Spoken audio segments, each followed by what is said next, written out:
Welcome to Coffee and Cannabis. I'm your host, Alyza, and this is... And today, we had to get New York in the house. We've been talking about Jersey for so long. We brought somebody from across the Hudson, Jeremy from Terp Bros. Please give it up. Thank you. Put some respect on his name. Yes. Queen's in the building. He's a licensee in New York. So please, Jeremy, just give you a little introduction and tell me a little bit about yourself. Yeah, I'm licensed in Queens. I was able to get one of the conditional adult use retail dispensary licenses that New York was handing out for justice-involved individuals. I fit the criteria. I had the conviction. I'm a 3-time predicate-persistent drug offender. So when I came home from prison in 2018, the crime that I had gone. 2018? Yeah, I haven't even. This year makes 5 years that I'm home from prison. It's actually the longest I've ever been home in my life. Wow. Yeah. That's wild. That's incredible, bro. Yeah, it's crazy. Congrats to you. How you feel? It's amazing, honestly. I feel like I got the chills. We've been talking to him all this time. I'm like, fam, only 5 years? I've only been home 5 years. I came home April 11th of 2018. So all right. It's amazing. So when I came home from prison, I had a cannabis conviction, right? Okay. And I wanted to do something different. I knew that I was 31 years old. I couldn't really give any more to the streets. It wasn't in me no more. I had retired. So I got into construction. In getting into construction, I also didn't want to physically labor all day, right? I didn't want to break my body. Yep. So I found what was the most lucrative aspect in construction that I could work with, and that became safety. So I worked up to be a safety representative. I'm now an OSHA 500. I'm a New York City Department of Building Safety instructor. I work for various safety schools. I do private insurance auditing for construction companies. So that being said, I had started a business. I started a consulting business. So when CARD came out, they had 2 criteria. You had to be convicted of a 221 cannabis, and you had to have 2 years of positive business. Yeah, I saw that. I didn't understand that. I'm like, how were they supposed to have business experience? But look, there were 903 people that applied, right? So there were people out there that had a conviction and had the business experience. So I fit right into it. My best friend, Joe, who's my partner, actually came and he banged on my door. I was living in South Jamaica, Queens still. Bangs on my door. He says, Jay, we're going to open a dispensary. I said, yo, cuz, you're bugging out. I don't know what the fuck you think you're talking about. That kind of sounds like Corey, right? He's never selling drugs again. Do not go back into drugs, please.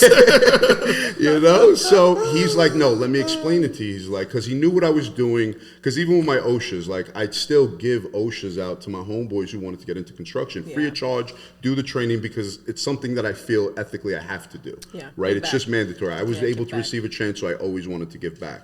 So he knew this. So he's like, yo, Jay, they made this program. It's for you. Yeah. And when I started reading into it and getting involved, I just felt like a true draw to the industry.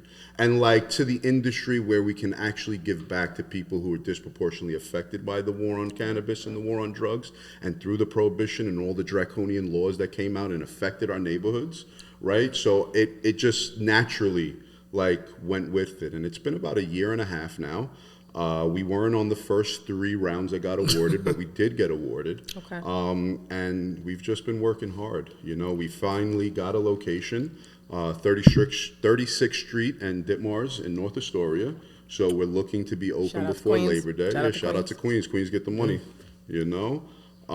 We didn't take the DASNY fund. We didn't sell any equity. We didn't get no big investors. Okay, hold on. I'm sorry. You're giving it all up. Yeah, although we can't give it up that quick. Yo, you see, we got somebody good for you. Y'all know we always bring the value. Like, we want you to learn and understand these are individual people that are going through this process. They're trying to change their life. You know, they have backstories that... Yeah. Listen, so the weed, we got haze. Light it up. Not legacy haze, legendary haze. Legendary haze, uptown shit. You already know. Shout out to Con Bud for trying to merge legacy and legal and trying to bring, the true legacy brand strains that we've all known in New York into the legal market, man. Shout out to my man, Kos. This is fucking gas. Nah, it's gas, right? And then we got Little Dove coffee shop. This iced tea was banging. We gave him a pass because he said he can't really mess with the coffee. Nah, I don't do coffee. So we gave him a pass. Nah, the iced tea though, unsweetened iced tea. Woo. Next thing is the sweet tea. I'm gonna get that one. You guys already know we try to get the local companies around the way, and we're again, like I told you last time, we've been working on the construction, and it's been tough for us to brew the coffee on site. So we've just been trying to buy from local spots. So support your local community, exactly. right? Support small business, exactly. Man. I love it. So And you Corey got and approved. Well, one second. Go ahead. Corey and I are back from vacation, so we wanted to make sure. Corey, you got anything you want to leave with before we? Because this is a story that we really got to like dig into. We're gonna get busy. I just came back I did a cold weather cruise. It was my first cold weather cruise. Did you like Canada? Canada's cool. I fucks with Canada. Right. We went up to Halifax, Nova Scotia. Yeah. Gorgeous city, super clean. That's the first part. Super clean city. And obviously cannabis is legal in Canada, so we was out there burning it down a little bit before getting back on the boat. But, I got my new coffee mug here, Say No to Pot. With the lobster. With the lobster. With the lobster. Fire, right? You know what I mean? No, that's something. I love Canada too, but from a cruise perspective, I thought it was interesting that you were cruising up there. So. Yeah, so all I ain't no front. I can't go to Canada, bro. I was surprised they let me off the boat because I have a DUI within the past 5 years. Yeah. And sometimes Canada picks up on it. Bro, they want to charge me $30,000 but just the cruise, to apply, homie. Yeah, I wanted to go. My wife wanted to go to Canada. I thought about it. I'm a convicted felon. So What you got is to write happening their shit. out here? Canada, bro, they wanted to charge me money, $30K to go, bro. People think you could just like waltz into Canada like there's no big, like Canada don't be playing. They don't be just letting everybody in there. They're like, we're not taking y'all. we got peace up here for a reason. Australia like that too, though. Yeah, a penal colony. They won't literally a let penal you- colony founded on penal. Crazy. But so I think because it was a cruise is why I got in. Because it wasn't like I was at the border showing a passport, them running it through the system. You fill out the little customs thing, and then they let me off the boat. Like I had literally prepared my wife that we could go to walk off this boat. Maybe he's not approved. Yeah. Because I know that sometimes they get funny with the DUIs. So we walked off. I was like, scan the little card, the little cruise card, and it was like, whoop. I was like, oh, we in here. We good. All right, we out here. Yeah, but I really thought I was like, I told her I was like, there's a chance I'm not getting off this boat. Cause I didn't want to jeopardize it. I thought about it. My wife wanted to go. She wanted to go to Toronto and all that, do the whole thing. And I'm like, babe, I can't. I'm not jeopardizing. I'm not chancing it. That's crazy. All right, so let me pick apart this story because I don't want anyone to miss any part. It's a lot of layers here because you was in construction, but then you went away, and then you only been here 5. Like that's all right. So first off, you're from Queens. Yes, I'm from Queens. I'm originally from Bushwick. My family's like first generation Puerto Rican to Bushwick in like the 70s. Okay. So, but I've been in Queens since I'm like 11 years old. 10 years old, So I rep Queens. It's Queens all day. I'm not from Bushwick, guys. I'm from Queens. I was just putting that out there. Queens. Listen, it's all love. Yeah, all the boroughs. Queens, all the boroughs is all love. Right? Yeah, we get to the boroughs, everybody be like, I'm from here, from No, Spanish Harlem. Spanish Harlem. That's what originally. I was born in Metropolitan Hospital. Okay. Yep.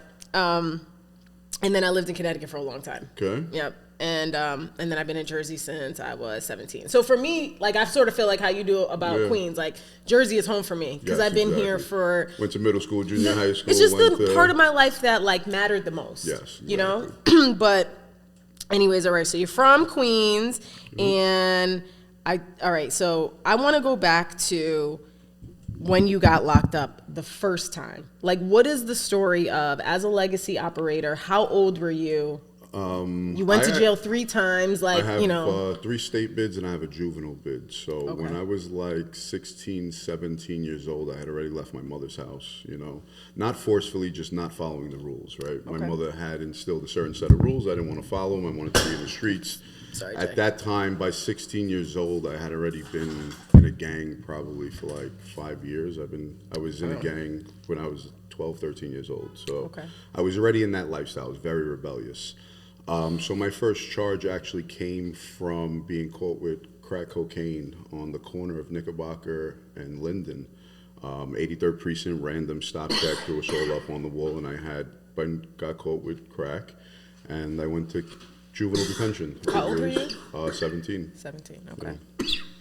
It was a program, like a behavior program. It was an alternative to Rikers Island, right? So you go to Rikers Island, you do the whole thing, and then as a kid, they sign you up for these programs and they ship you to these facilities upstate, like these drug programs and these behavior programs, and that's what I did. I did 18 months, and I had come home, and I don't think I was home 6 months before I caught my first state bid. Maybe that maybe one more was about juvenile. it. No, that one I went back to Rikers Island, and I went to state prison. That was my 07. So Corey always laughs at me. I'm very like stars and moon, right? But sometimes I always want to like dig in with people about like, where do you feel like you were at that time?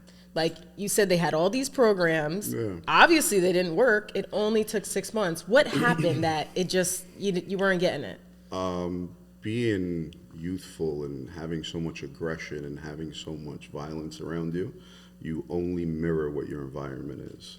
Yeah. So like I spent almost 2 decades as a gang member. I have over 17 friends that were killed. You know, I've been to funerals. I was going to funerals when we were like 16, 17 years old. Our friends were getting killed.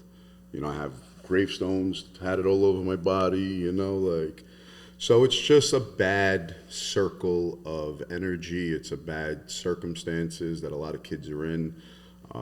Everyone has different, but the kids draw to that, you know, and that's what happened. I was drawn to that.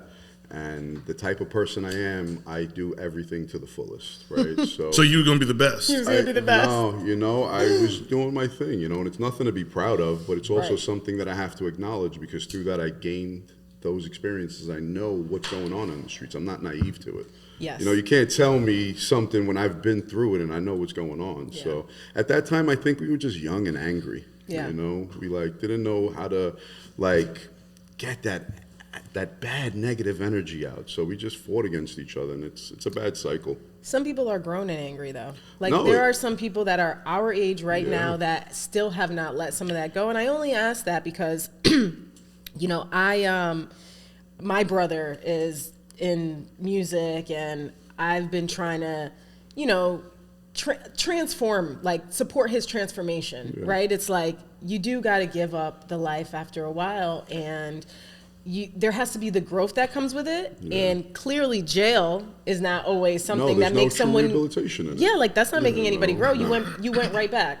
Yeah, I have a 07 number, I have a 12 number, and I have a 16 number. So that just goes to show you. So you know, like I never really was home that much in between time. I honestly think that what changed for me this last time is just like spending my 30th birthday. I was in solitary confinement.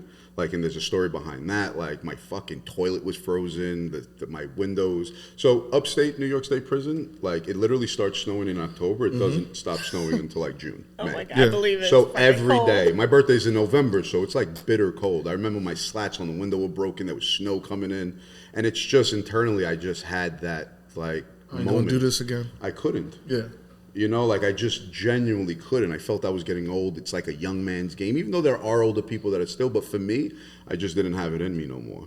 And when I came out of that box trip, I just made the decision to like not involve myself. And I went to the yard and I told everybody like, yo, listen, I'm going to just do me, you know, and God's good, man, you know. What do you feel like you would describe that moment as? Enlightening, you know. Do you feel that, you know, at this point, having a family, wife, and all that, having like a real support system at that point, changed that? My wife is probably the reason. Of course, I think if I didn't have my wife, I probably would have made the same mistakes because she is the one that, if I ever had that, like, because you get into a depression, man. Like coming home from prison, being a 3-time convicted felon, dealing with certain things. Like I told you, I'm an OSHA instructor. I'm in New York City. I got denied for all that, for ethical reasons.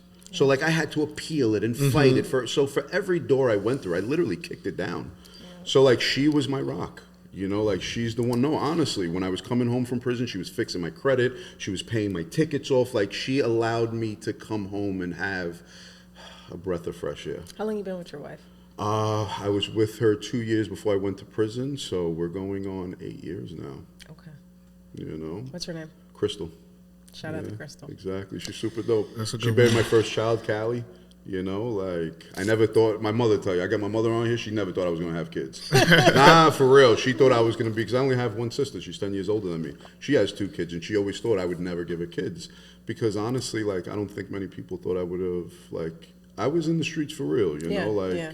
And now you're a father. And now I'm a father. It's crazy. Tell me how you love that. You have a 3-year-old, right? Yeah, four. Yeah. We the 3-4 gang right here. Yeah, because they're terrorists that we love. Yeah. Listen, it's the best. Like, my daughter has to give me a kiss every time. Like, I get the kiss on the cheek and the hug. It's the best feeling in the world. Yeah. And for anybody who's a father out there, like, honestly, everybody knows that literal moment where I seen my daughter come out of my wife's womb was like definitive change in my life. It's so like cliche. People say, "Oh, my child came," no, but it really does. It's like a feeling you get. It is a feeling. It's a real thing. And it was just amazing. And for that, I just keep on fighting. And now I want to create something different for them, right? Yeah.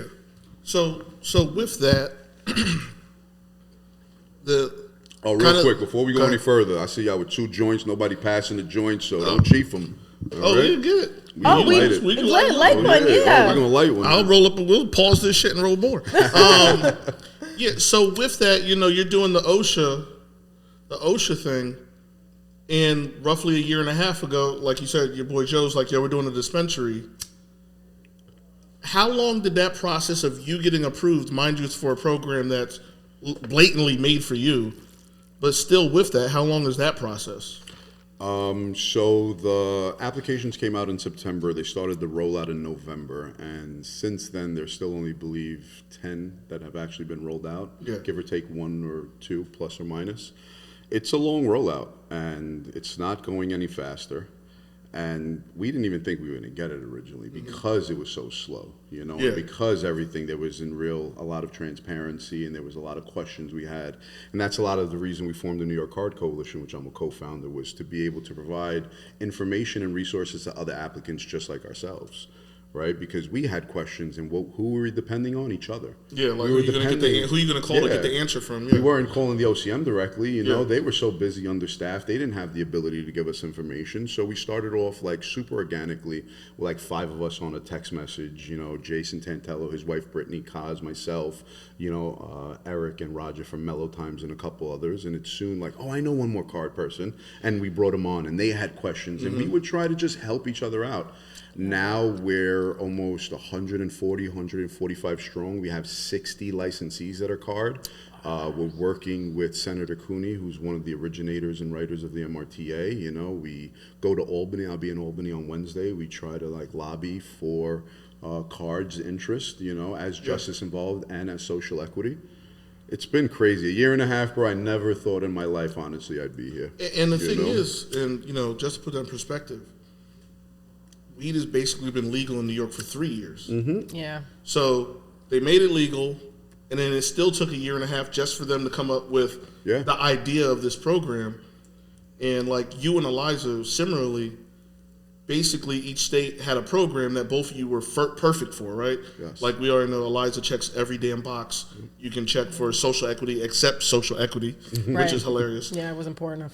That's what they told me. Social equity in Jersey is you have to have. I put my application. They told me I made too much money. Oh, so you did good for yourself. Now you don't fit it. That's exactly what. Yeah, that was what because it's like, all right, LGBT, black, Latino woman, disabled veteran, woman-owned business. Nah, but you did too good for yourself. I did too good for myself. They're like, do you have a drug offense? She was like, no. They're like, how much do you make? And it's like, yeah, you're not social equity. It's like, what? Yeah. So the other reason to be able to qualify is you have to live in a disadvantaged area, an impact zone. So they had that with us too. Okay, so I lived in Jersey City. It's an impact zone. That was one thing for New York State. You had to give your ID at the time of conviction, and understand at one point 80% of New York State's population of prisons was all of 7 precinct zones. So that's how much certain areas in New York City and the boroughs were targeted. Right. Well, that's stop and frisk and all that too. Yep. All of that. Listen, that's why this is so crazy, just to be openly smoking and to go outside and have a bag of weed, or just to walk and be able to enjoy a nice joint. These are things you would go to Rikers Island for. Like, these are things like you would literally be sitting on Rikers Island if you didn't have $1,000 for bail. You'd be there for 6-8 months for literally a blunt this size, right? If I got caught with this in Southside or a really heavily policed area, I would go to jail for 2 weeks, 3 weeks, and 3 weeks on Rikers Island is a lifetime. And even for you in this case, without it being legal now in New York, could be a life charge. So I'm a predicate persistent drug offender, and since cannabis is still a Schedule I drug, if I'd say I wasn't in the legal business and I was in the legacy business of moving pounds back and forth, and I get caught with weed, I can go to jail for a really long time. Yeah, no, that's wild. It's crazy. And to this day, as we know, there's still people who are incarcerated for cannabis right now. Every day you were just telling me about an individual in California who was just released after 13 years. Yes. People to this day are still incarcerated for cannabis. I've been following his story. It's great. It's the crazy. idea of like catching a life charge for something that's also a multi-billion-dollar business in the country. We already have multiple billion-dollar companies. It makes sense. It don't make sense at all. None. It's insane to me. That's nuts. Listen, hearing stories like this, I get so like emotional about it because, regular people and transform your life. How does it feel? How does it feel to be such a leader? Like, did you know that you had that in you? Because you said, look, you started young, and when you went out there and you did what you're going to do, you're like, I'm going to be the best of whatever it is that I do. And now you started a whole organization. I naturally had leadership qualities. You see, certain people are born with certain things. I'm a good talker, I can get the masses moving. We've done it when we were kids when we were young in Rikers Island. I remember we had a hunger strike. I've done things like this before. Rallying, right? Mod 4 lower. There was an issue with the heaters. This is 2006 because I went upstate in 2007, so this would have been 2006.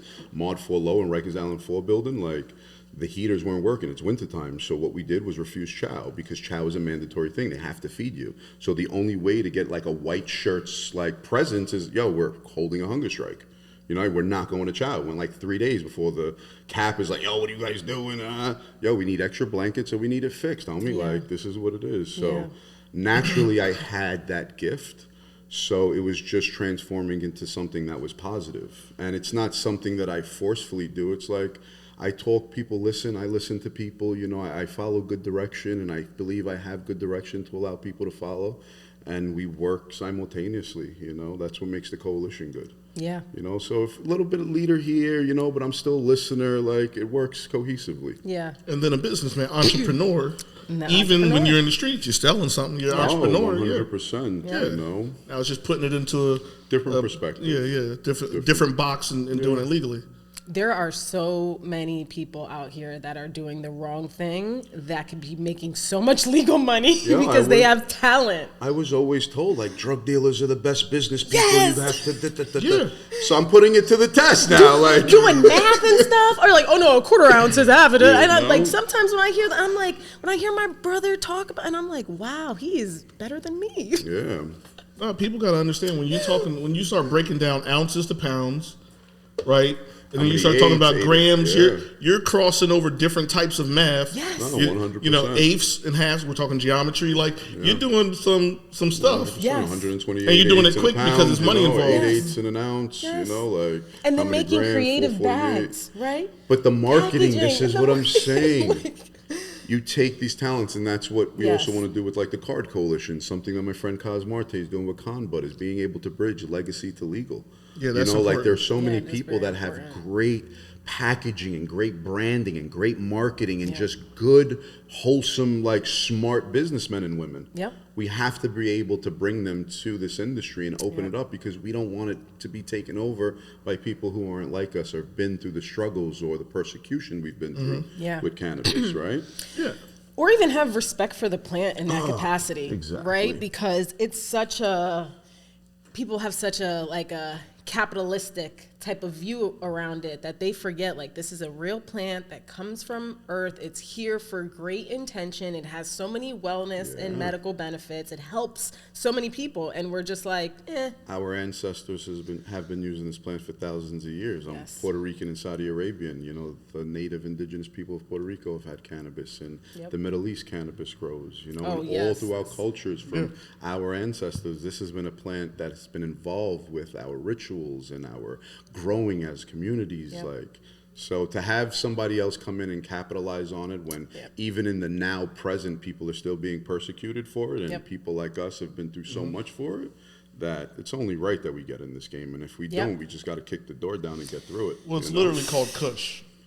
Yeah. Y'all do your geography. Yep. Like exactly. I feel you. Yeah, it's literally in the name.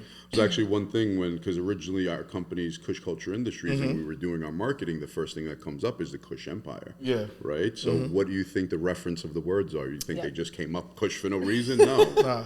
It's for a reason. It's for a reason, the history behind the plant and cannabis and certain words that are targeted towards cannabis and, what it really is. Yeah, there's a whole culture around it. It's a whole culture around it, man. And it's our culture. That's the crazy part. Whether, ancestry or present time, smoking weed in Phillies and Dutches. Facts. And, smoking haze.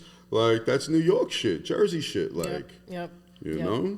And like you said, so your dad's Saudi Arabian. My father's Arab, my mother's Puerto Rican, That's a wild mix. Crazy, yeah.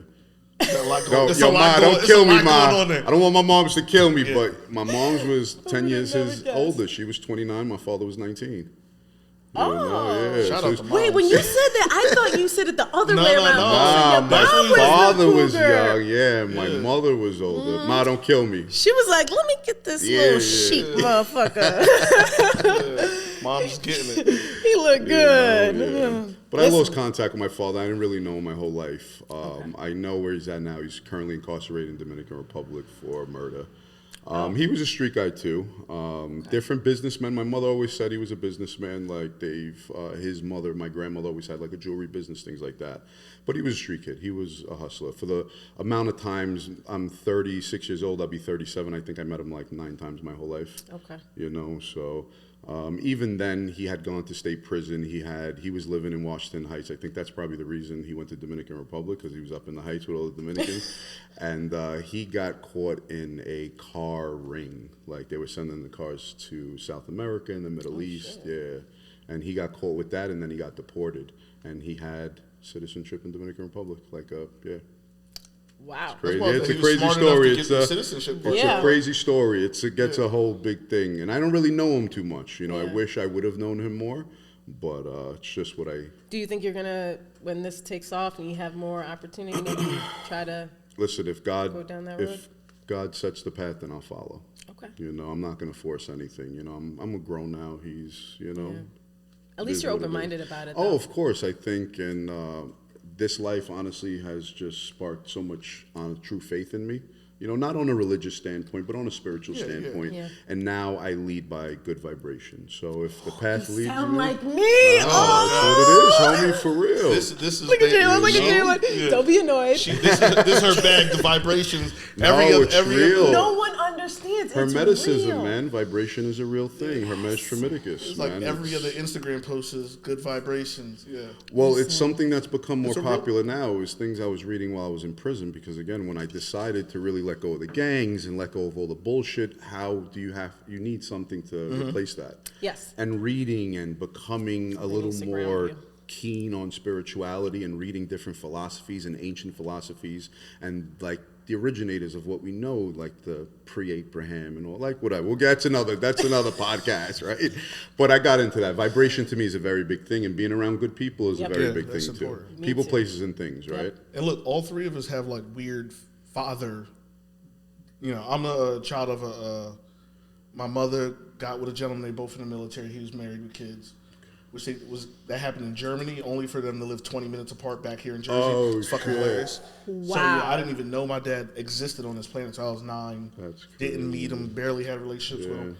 Now trying to do it as an adult, get righteous with that. But yeah, it's like all these, the war on drugs and just the timing of the 80s and the 80s was an error, apparently. Oh, man. It was a lot of things. I was born 86, so we're like the end of 80s, and then we really lived in the 90s, and we've seen everything transform. But like my sister's 10 years older than me, so we were around. Right? We grew up in the hood, Yep. And to hear the things that went on and the way our communities were targeted, bro, and that's why I feel we have to do so much to make a change. Yeah, you gotta, for these reasons alone, we have to be able to allow, even if it's 1, 2, or 3, anybody, you can get into doing something different. It's literally a change in generations. Because look how much we can accomplish just ourselves. Imagine just tagging a couple more people on. You can change in the trajectory of people's lives, man.